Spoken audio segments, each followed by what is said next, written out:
Seigneur. Amen. Voilà, on est vraiment content d'être là. Je crois qu'au-delà des mots, ça se ressent. Hein. Ça se ressent à chaque fois que quelqu'un a l'occasion de dire un petit mot depuis ce soir. Là. On sent qu'il y a beaucoup de joie dans les cœurs parce que Dieu a créé des choses en nous, on l'a dit. Il a créé des liens. Et puis, quand ça vient du ciel, ça tient. Quand ça vient du ciel, ben, le temps passe, les choses, il y a des choses qui disparaissent, il y a des choses qui ne sont plus là, mais ce que Dieu a créé, ça demeure. Amen. Amen. Merci au Seigneur. Vous savez, j'écoutais un petit peu tout ce que tout le monde disait, les frères ont rappelé des souvenirs qu'on a vécu ensemble, et puis on ne peut pas s'empêcher de parler des choses qu'on a vécues, des bonnes choses, on y pense souvent, à ça. C'était le départ pour nous, comme il l'a dit André, comme les frères me le rappelaient tout à l'heure avant la réunion, c'était le départ pour nous. On ne savait pas dans quoi on s'engageait, le Seigneur nous avait poussé un petit peu, puis on a découvert ensemble des choses que le Seigneur avait mis devant nous. Et on a réalisé, bien des années après, les versets de la Bible qui sont souvent prêchés, où la Bible elle dit que Dieu a préparé des œuvres. Il les a préparées, ils sont prêtes. Il y a des choses qui sont prêtes, sont déjà prêtes depuis longtemps dans le ciel. Dieu les a préparées, ils sont prêtes. Et puis, ben voilà, il faut rentrer dans son plan, il faut rentrer dans ses projets. Amen. Et Dieu nous permet d'accomplir les choses qu'il a prévues pour nous. C'est une grâce de Dieu. Amen. Voilà, béni soit Dieu, mes frères. Et ça nous réjouit beaucoup. Hein, on est honorés ce soir. Même Licéro qui est venu nous faire honneur. Que Dieu bénisse. Amen. Ça nous fait plaisir. On va prier Dieu, si vous voulez, avant de lire un texte de la parole de Dieu. On va demander au Seigneur. Voilà. Béni soit Dieu. Amen. Vous savez, en méditant la parole de Dieu cet après-midi, puis là je regardais un petit peu les notes, les choses que j'ai marquées. Et puis par rapport à tous les témoignages et par rapport à tout ce qui s'est dit, je regardais un petit peu le message, les choses me revenaient dans mon cœur. Et puis je réalisais un petit peu tout ce que j'ai écouté, les frères qui expliquaient les choses qui se sont passées, les choses qu'on a vécues. Et je disais, Seigneur, en quelque sorte, on n'a fait qu'une chose, nous. On a présenté Jésus. Amen. On nous avait appris, on était des jeunes prédicateurs, on était tout jeunes dans le départ, on avait appris par nos anciens qui étaient là avant nous, ils nous avaient appris, il faut présenter Jésus. Il faut toujours le présenter à lui. Il faut présenter rien d'autre. C'est pas notre façon à nous, c'est pas notre façon de faire à nous qui est mieux que les autres. C'est pas parce que on a toujours l'impression qu'on fait mieux de toute façon. Et puis si chacun a l'impression qu'il fait mieux, on s'en sort pas comme ça. Mais quand on présente Jésus, on sent petit comme ça. Amen. On s'aperçoit que d'un seul coup, on ne fait pas si bien que ça. Et puis il y a mieux à faire. Et puis quand c'est lui qui est présenté, il se passe des bonnes choses. Amen. Et puis je regardais dans la parole de Dieu cet après-midi, puis je lisais un texte de la Bible, j'ai lu un petit peu, et je voudrais vous faire une lecture, quelques versets là. C'est dans l'évangile de Jean, au premier chapitre, au chapitre 1 et au verset 40. Regardez ce qu'il est dit au verset 40, il dit « André, frère de Simon-Pierre, était l'un des deux qui avait entendu les paroles de Jean. » Il est question de Jean-Baptiste. Et qui avait suivi Jésus. Ce fut André qui rencontra le premier son frère Simon. Et il lui dit, « Nous avons trouvé le Messie. » Et ils le conduisèrent vers Jésus. Amen. Amen. Je lisais ça cet après-midi, puis ça concordait avec tous les témoignages. Je me suis mis un petit peu dans, si vous voulez, dans le contexte de l'histoire, là. Et je me suis rendu compte qu'il est question d'André, c'était le frère de Pierre, qui va devenir l'apôtre Pierre. C'était son frère, c'est lui le premier, un des premiers qui a rencontré le Seigneur et qui s'est rendu compte de qui il était. C'est un des premiers qui a rencontré Jésus et qui s'est rendu compte de qui il était question. Il était question du Messie. Pourquoi lui? Ça a été plus facile pour lui parce qu'avant d'être un disciple de Jésus, c'était un disciple de Jean-Baptiste. Jean-Baptiste, il était juste avant Jésus, c'est lui qui a présenté son chemin, c'est lui qui baptisait au Jourdain. Et puis, il a resté avec Jean-Baptiste, lui. On ne sait pas exactement combien de temps il est resté avec Jean-Baptiste en attendant que Jésus vienne. Mais il ne savait pas, lui, qui ça allait être Jésus. Personne ne savait. Et Jean, il était là, lui, parce que ça avait été prophétisé, parce que cette œuvre-là, elle avait été annoncée d'avance. Il était là pour préparer le chemin du Messie. Mais les disciples qui étaient avec lui, c'était, en quelque sorte, c'était ses étudiants, si vous voulez. Il les a préparés à un moment précis où il allait falloir suivre Jésus. ça veut dire que lui, ben, son message, c'était ça. C'était, vous êtes avec moi là. On passe des bons moments ensemble. On vit des bénédictions, parce que ça ne devait pas être rien de vivre avec Jean-Baptiste.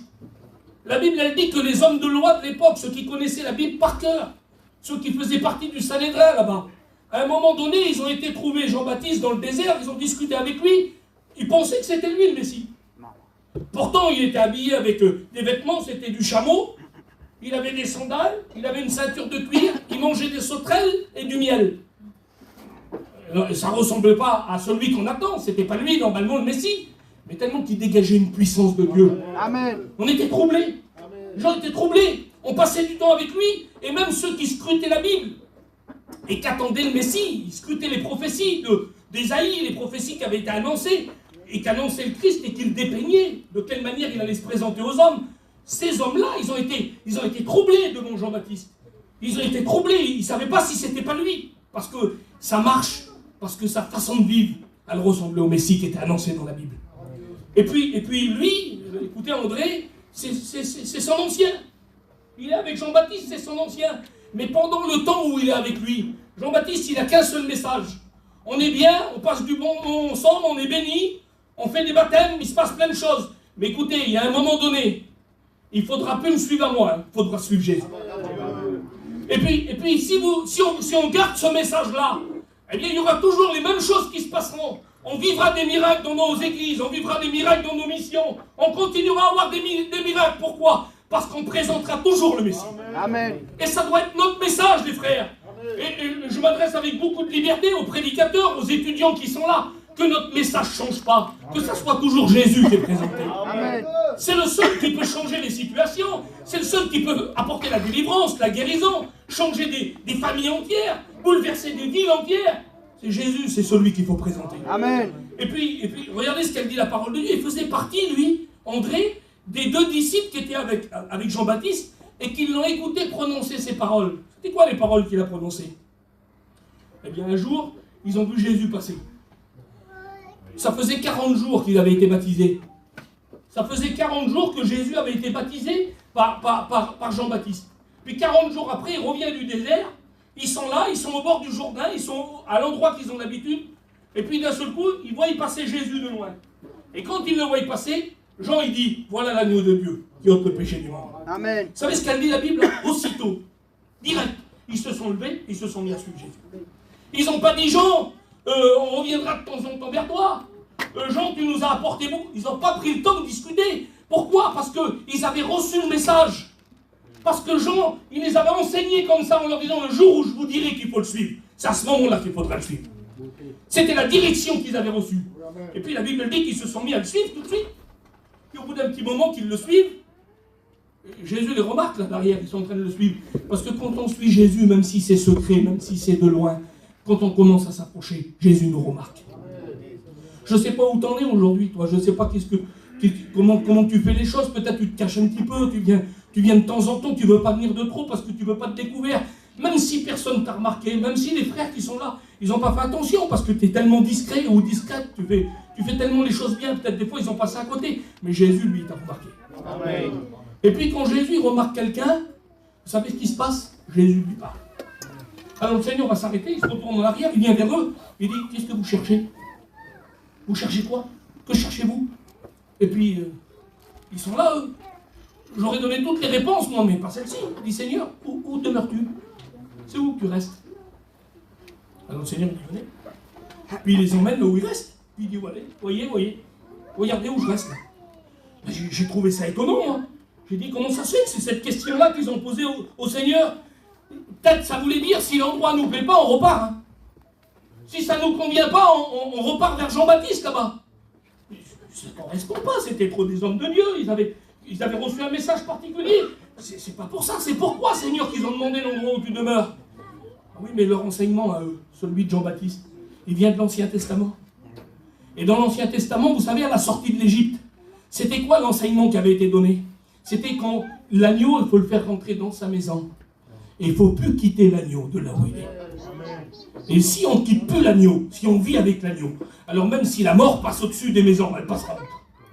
Et le message qu'ils avaient reçu, c'était celui-là. Quand je vous montrerai l'agneau, ne le lâchez plus. Ne le quittez plus. Restez avec l'agneau. Renseignez-vous où il reste l'agneau, où il vit l'agneau. Il faut vivre où c'est qu'il vit. Eh bien, l'agneau, il est dans nos églises. Amen. L'agneau, il est au milieu des louanges. L'agneau, il est dans les foyers des chrétiens. Amen. Vous voulez vivre où il y a l'agneau. Rapprochez-vous des prédicateurs, rapprochez-vous des chrétiens. Amen. Rapprochez-vous de vos églises. Parce que c'est là qu'il y a l'agneau. Gloire à Dieu. Et leur vie a changé à partir de là. Et puis lui, écoutez, il a reçu quelque chose dans son cœur. Il y avait déjà des choses qui s'étaient passées. Et son frère, c'est Pierre. Pierre, c'est un homme de caractère, Pierre. C'est un homme que quand il parle, on l'écoute. C'est un homme de décision. C'est quelqu'un on comprend qu'il est plus vieux en âge. Il a déraciné un petit peu sa famille. Il les a fait partir de Bethsaïda. Là-bas, il les a amenés à Capernaum, autour du lac, parce qu'il y a du poisson. Et puis il a monté une affaire de pêche. Il a une petite entreprise. Il a des associés. Ils ont des barques. C'est pas rien d'avoir une barque à l'époque. Fallait gagner un petit peu des sous pour avoir une barque. Mais il a une belle affaire, lui. Il a une petite maison dans Capernaum. Il a tout ce qu'il faut. Ça marche bien, ses affaires. C'est un homme que, écoutez, il a réussi dans la vie. Il a réussi. Alors on l'écoute quand il parle. On est comme ça aussi, nous. Hein. Les hommes qui ont des belles réussites, des hommes qui n'ont pas fait d'erreur, des hommes qui ont fait des choses bien, ben, ils sont écoutés chez nous. On les respecte, ces hommes-là. Ils ont une certain âge. Et puis on les respecte. C'était sa situation à lui. Oui, mais là, le petit jeune, celui qui est en dessous, André, lui, il a rencontré Jésus. Amen. La première des choses qu'il fait, il va voir son frère là-bas. Il dit, t'as vu Jésus de Nazareth? Oui, c'est lui le Messie, on l'a trouvé. Mais comment mon frère t'as trouvé le Messie? On a trouvé le Messie, mon frère. Vous imaginez un petit peu? Les autres, ils y avaient dit peut-être. Il s'est passé des choses. Il y a Jésus de Nazareth qui fait des miracles. Il parle et personne n'a parlé comme lui. Mais c'est les autres qui te le disent.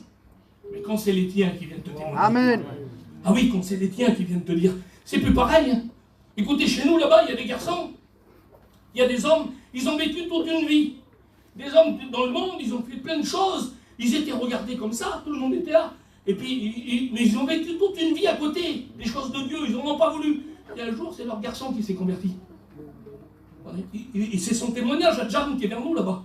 Un homme, il a vu son fils se convertir. Son fils, il est venu vers lui, il a dit, mon père, c'est vrai les chrétiens. Comment c'est? Oui, c'est vrai les chrétiens. C'est plus pareil quand c'est les tiens qui viennent te témoigner. On a un copain, là, il vient de sortir de l'école biblique, il a fait sa première année. Il est arrivé dans la mission vers nous il y a une dizaine d'années en arrière. Mais écoutez voir, son fils, qui était tout petit, il avait peut-être 4-5 ans, il avait fait des recommandations interdites rentrant sous le chapiteau. T'as même pas le droit de passer avec tes copains, tu fais le tour.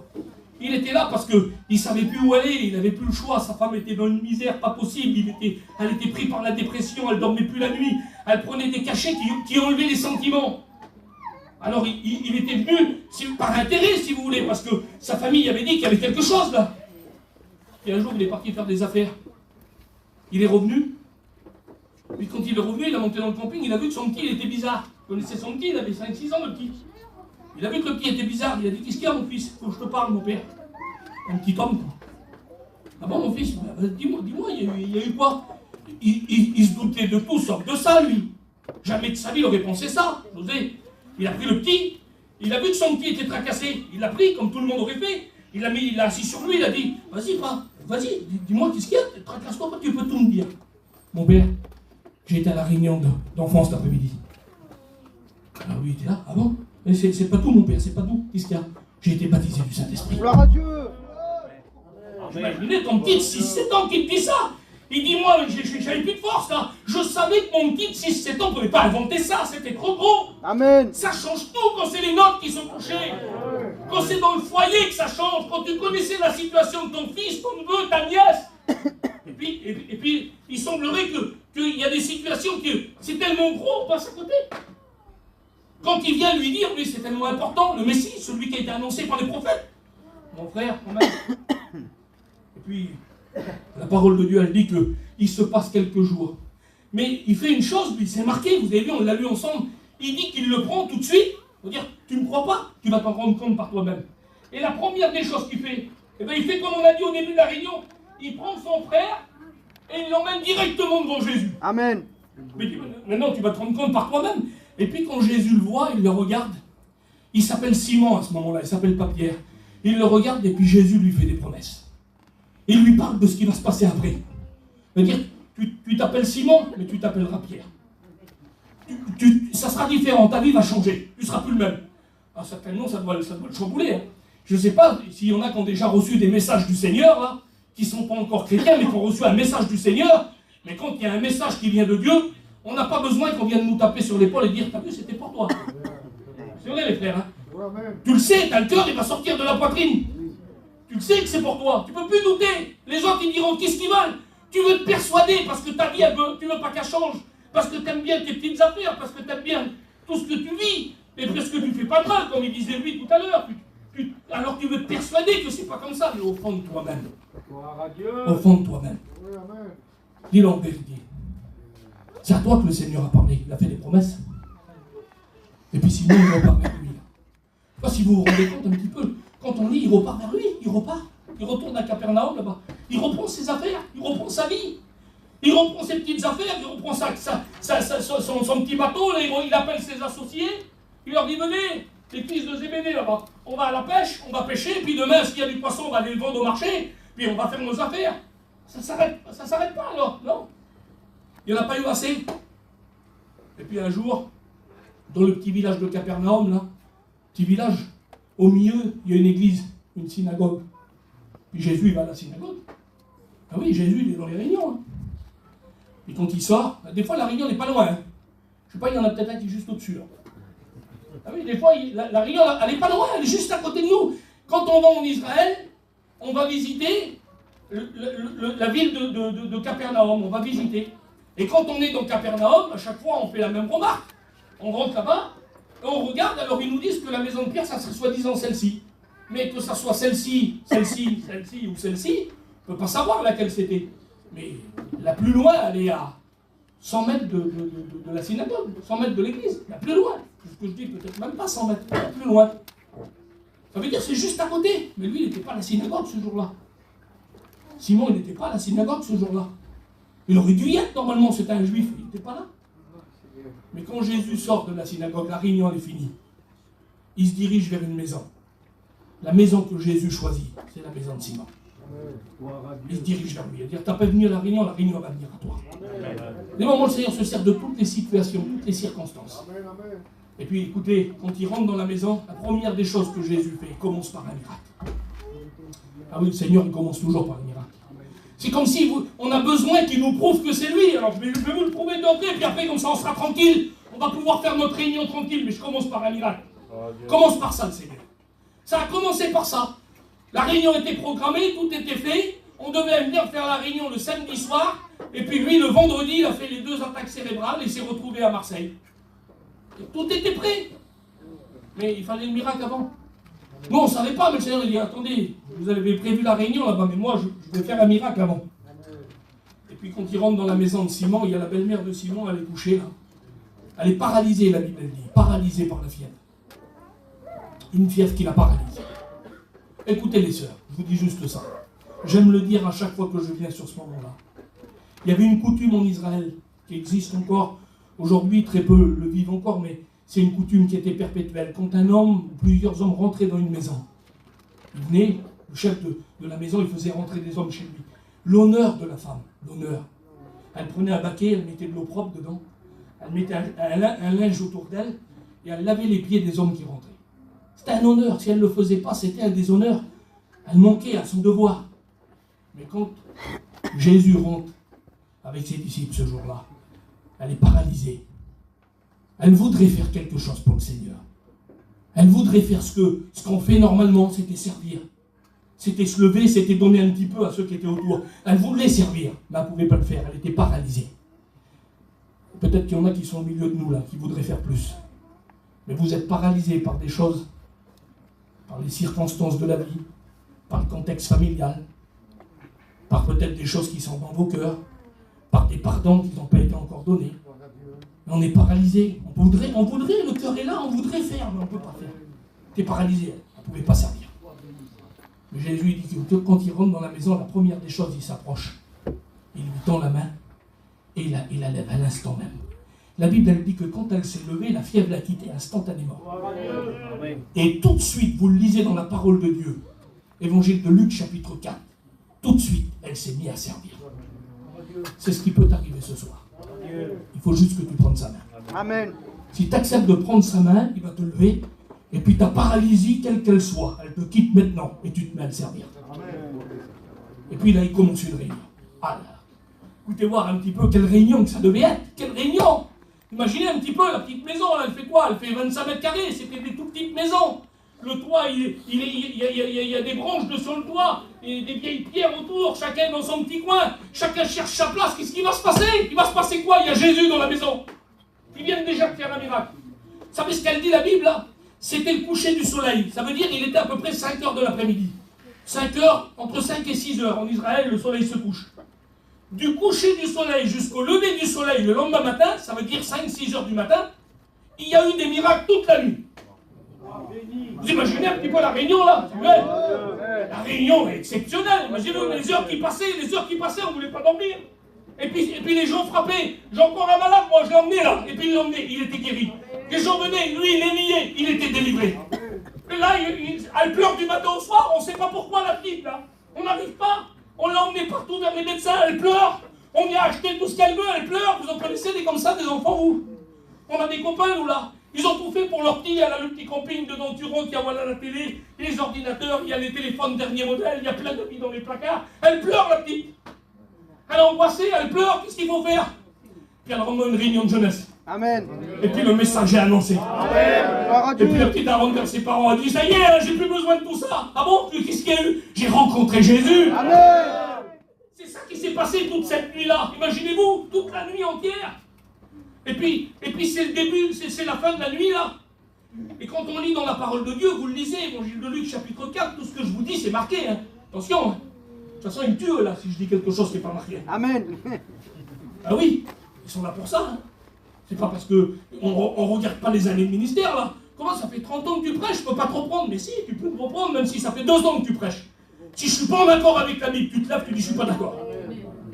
C'est ça que Dieu nous appelle à faire. Amen. Il faut qu'on reste sur la parole. Toujours la parole, toujours la Bible, toujours la vérité, toujours la Bible, la Bible, la Bible, la Bible. Amen. Pas nos idées, Gloire à Dieu. pas nos coutumes, pas nos traditions. La Amen. Bible. Amen. Et comme ça marche. Amen. Écoutez, il semblerait dans la parole de Dieu, on le lit là, ils se sont assoupis un petit peu. Puis Jésus profite. Il dit que c'est entre la nuit qui se lève là, il fait un petit peu sombre encore. Jésus il sort. Et puis il s'en va dans un coin. Il va prier le Seigneur. Il va prier son Père. Il a passé une nuit à faire des miracles. C'est bon, hein, on est eu assez. Non, pas Jésus. Jésus il a besoin, il va prier son Père. Puis quand les premiers ils se réveillent, là, il est parti. Comment il est parti? Pierre, quoi? Jésus n'est plus dans ta maison, il est parti. Puis lui il se met à regarder un petit peu, on a vite fait le tour, je vous l'ai dit, c'est des petites maisons. Il est parti. Puis il sort de la maison, il regarde un petit peu devant. Tu le vois toi, non? Allons à la synagogue là-bas. Et puis il court là-bas, il n'est pas là-bas. Non, il n'est pas là-bas, l'autre il fait signe. Gros comme ça le village. Ça fait 1000 mètres carrés. Et toi là-bas, il n'est pas là-bas, il n'est pas là-bas, il n'est pas là. Il commence à paniquer. En panique hein, quand il n'y a plus Jésus. Vous avez vu un petit peu quand on est béni, qu'on est bien là.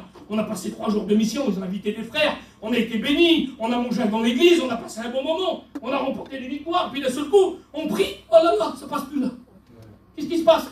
Il est parti. Non, il n'est pas parti, ça fait partie du combat ça. Il y a des fois ça va pas plus loin là. Qu'est-ce qu'il faut faire alors? Persister. Amen. Il faut continuer à prier. Ils ne se sont pas arrêtés, ils n'ont pas dit arrête, tant pis, il est parti. Voilà. Il est parti. Non, ils ont continué à le chercher. Amen. Il faut continuer à chercher Jésus. Même si ça fait quelques jours, tu passes par le creuset, tu passes par le désert, ça fait des temps que ça dure, continue à le prier. Amen. Continue à le chercher. Parce que la Bible dit qu'à un moment donné, ils l'ont trouvé. Il était au bord du lac là-bas. Il était au bord du lac. J'imagine comment le Seigneur devait être au bord du lac. À chaque fois qu'on y va, on a ces mêmes messages là. On dirait qu'on est en train de rentrer dans la Bible. Le lac, il n'a pas bougé lui, hein. C'est toujours le même. Hein.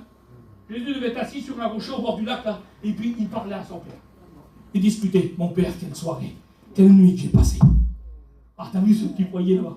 Quand il est venu, t'as vu la misère qu'il y avait? T'as vu comment ils sont repartis? T'as vu mon père quand il est rentré là? C'est ces conversations-là qu'il a eues avec son père. Il n'était pas une autre conversation. Il se réjouissait d'avoir fait le bien. Amen. Et puis quand ils arrivent comme ça, c'est Pierre qui parle. C'est toujours lui qui parle. Il arrive, il dit, mais t'es parti où? On t'a cherché partout. T'étais où? Tu nous quittes peu, hein. Tu nous laisses peu. Hein. Puis Jésus parle, il dit, si, je suis obligé de partir. Comment? J'ai été appelé à aller dans d'autres foyers, dans d'autres maisons, dans d'autres villages. Il était en train de dire à ceux qui étaient là, Ce que vous avez vécu cette nuit-là, je vais le vivre dans d'autres villages, dans d'autres maisons, dans d'autres familles, toutes les nuits. C'est ça qu'il est en train de leur dire, Max. Quand j'ai dit ça un jour à lui, là, j'ai fait voir, j'ai dit, t'aurais fait quoi, toi? Il m'a dit, j'aurais dit, bouge pas. J'aurais été me chercher un blouson et j'aurais dit, je te quitte plus. À lui, là, c'est lui qui me l'a dit. Mais Pierre, il n'a pas fait ça. T'étais plus intelligent que Pierre. Parce que la Bible, elle dit que Pierre, il n'a pas fait ça. Il n'a pas suivi Jésus. Il avait vu tout ce que je vous ai expliqué, il avait vécu tout ça chez lui, dans sa maison, il n'a pas suivi Jésus. Mais il a fait quoi alors, Pierre? Il a été dire aux autres que c'était vrai, c'était lui le Messie. Ah non, non. Il a fait quoi? Il a laissé partir Jésus. Vous imaginez qu'il l'a laissé partir? Et puis quand il l'a laissé partir, lui, il a reparti à sa petite vie. Il a refait, comme je vous ai dit tout à l'heure, là, il a rappelé ses associés, et puis il s'est remis à faire sa vie de tous les jours, là. Il s'est remis à aller à la pêche, c'est marqué. Il s'est remis à aller à la pêche. Incroyable, Mario. Incroyable, tu ne peux pas vivre ça, et puis refaire comme si ça s'est rien passé. Il y en a qui arrivent, hein. Il y en a qui arrivent à revivre comme avant.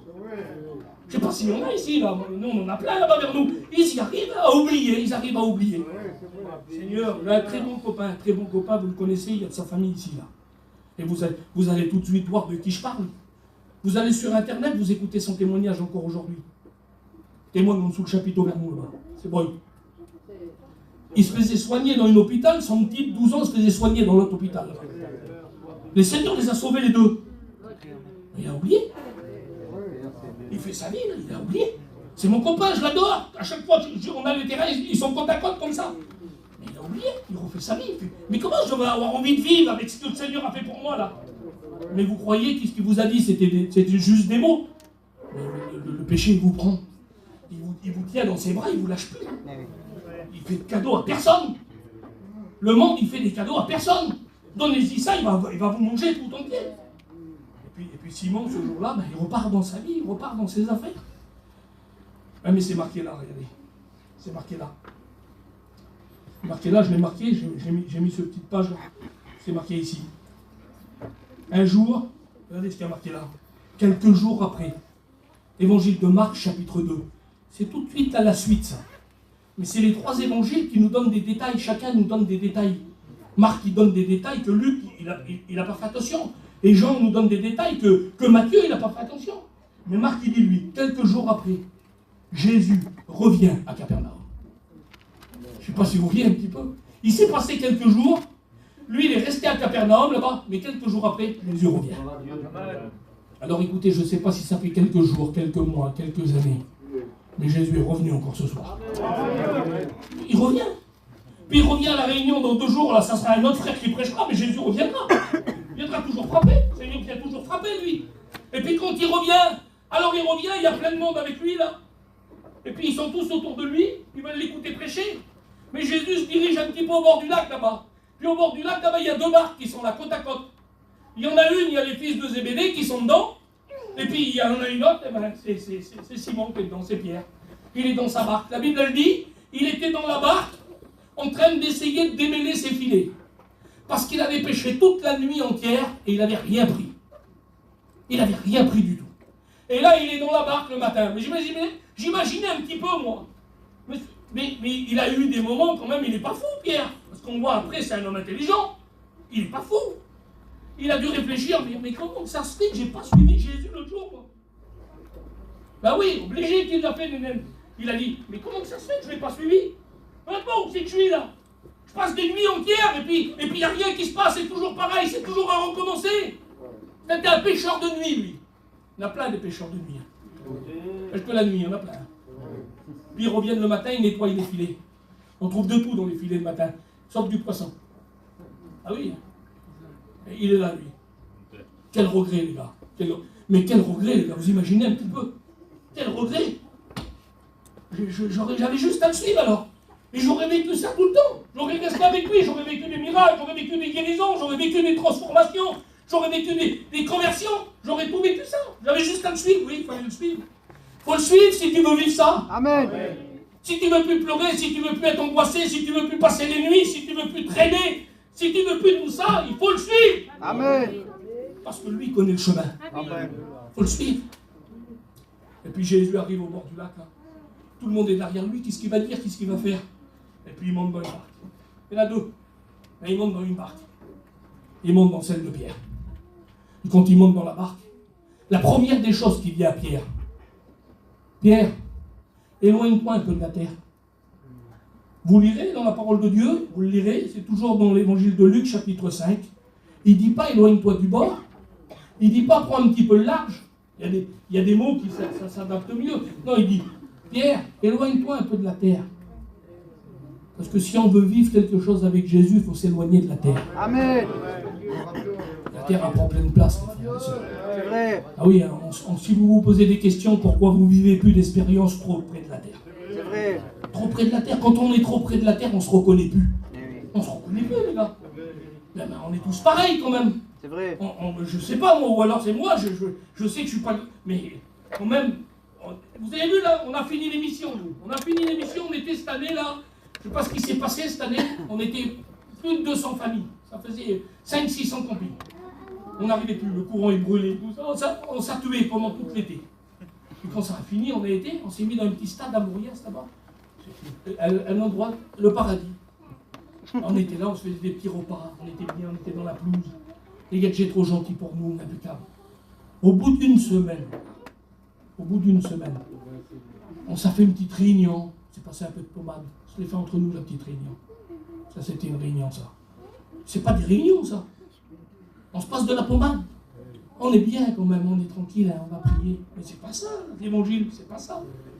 On n'en pouvait plus. On faisait 200 km pour aller à une réunion. Tu peux plus rester comme ça. Il arrive un moment donné, tu peux plus, tu n'y arrives plus. Parce que c'est pas ça l'évangile.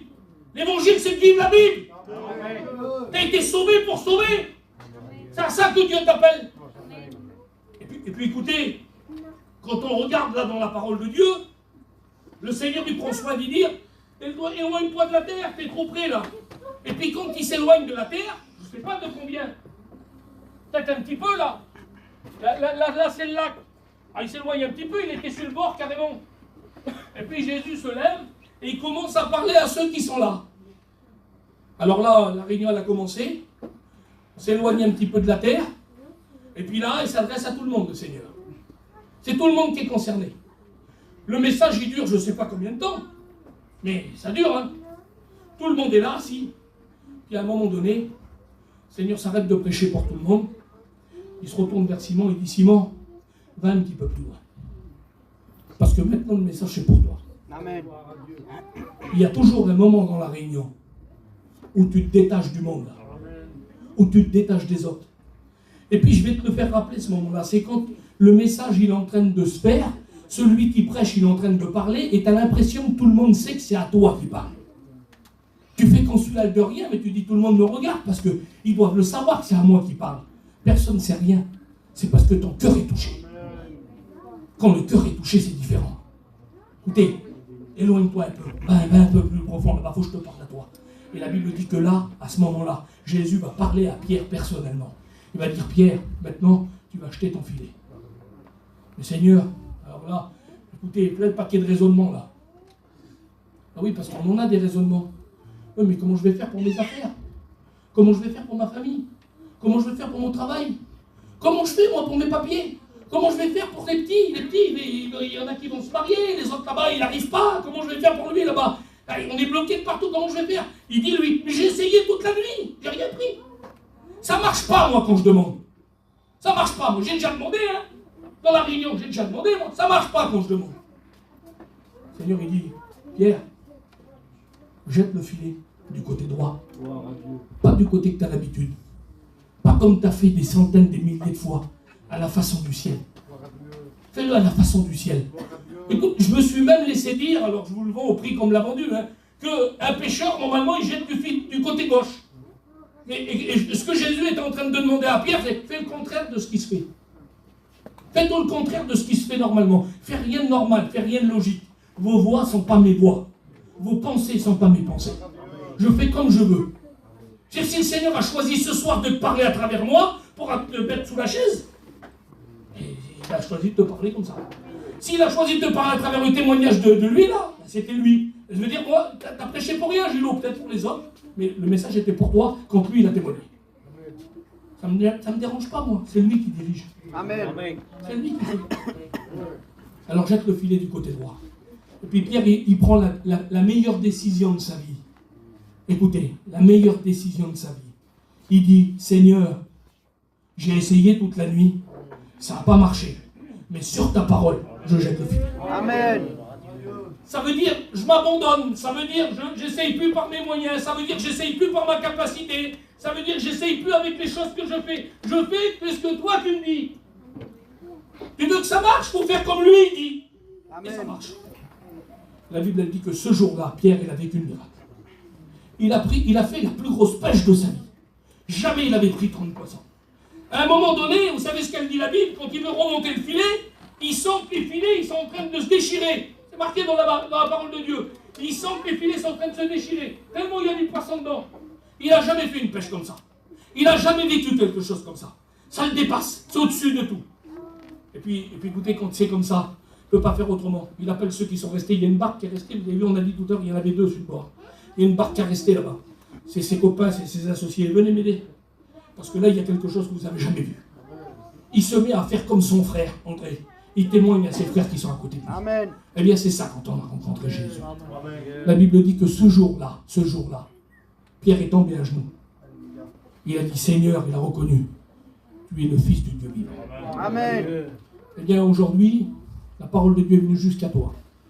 Elle a retenti dans ton cœur à travers les chants, à travers les témoignages, à travers sa parole, à travers les histoires de la Bible, pour t'amener à une réflexion. Tu vas le laisser repartir de ton Capernaum encore à toi? Tu vas dire, quel dommage, j'ai passé à côté de la réunion encore. Quel dommage, j'étais venu, comme il a dit Rocky, j'avais décidé de lever ma main, j'y arrive pas. Tu vas le laisser repartir encore. Tu vas vivre peut-être l'angoisse que lui, il a vécue pendant des jours et des soirs, en disant, mais si je l'aurais suivi, je ne serais plus dans la misère que je suis là.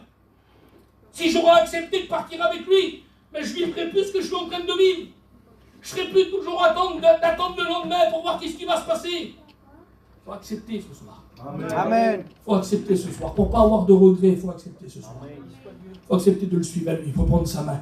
Il faut jeter le filet du côté droit. Alléluia. Sur ta parole, Seigneur. Vous voulez qu'on prie Dieu maintenant? Que Dieu soit béni.